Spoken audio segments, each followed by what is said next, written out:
ऐसन बरतिया के कवनो ना जोड़ा भूतवा परे त अइले अइले हाथी घोड़ा। अरे सखी अरे दुल्हन के करिए लगता हो ऐसन बरतिया के कवनो ना जोड़ा भूतवा परे त अइले अइले हाथी घोड़ा। सबसे हट के तो इनका चाल ढाल है देवा दुल्हा कमाल है सबे के बोले जय माल है और दुल्हा कमाल है हीरो है हीरो। बोला बोला देखने वाले बाबा की।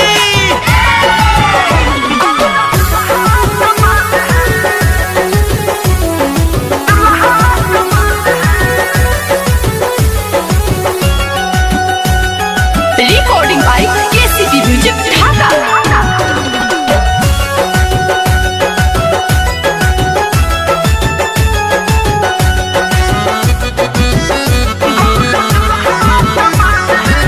नहीं फॉर्च्यूनर ना टाटा सफारी बा बस हक कह के आइल सफारी बा। पूरा कंजूस से बका सखी। नहीं फॉर्च्यूनर ना टाटा सफारी बा बस हक कह के आइल सवारी बा। पूरा बहुरहले बका भसम भभूत पूरा देहिया लगवले माथे पे अपना चंदा सजवले बड़ा सुनर सुनर लटराउन कर बाल है दुल्हा कमाल है ढोले सबे के बोले जय माल है चोर दुल्हा कमाल है कमाल है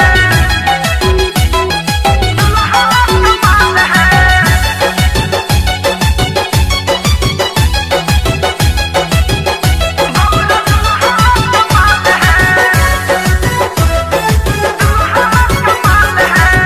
केहू के लागे नाही उनका नजरिया हो दुल्हा तोहार लागे कजर से करिया हो।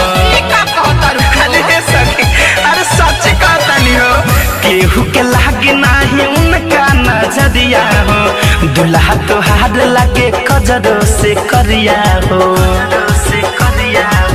बड़ा निक लागे लाइन करे सताइल मन ही मन करे समाइल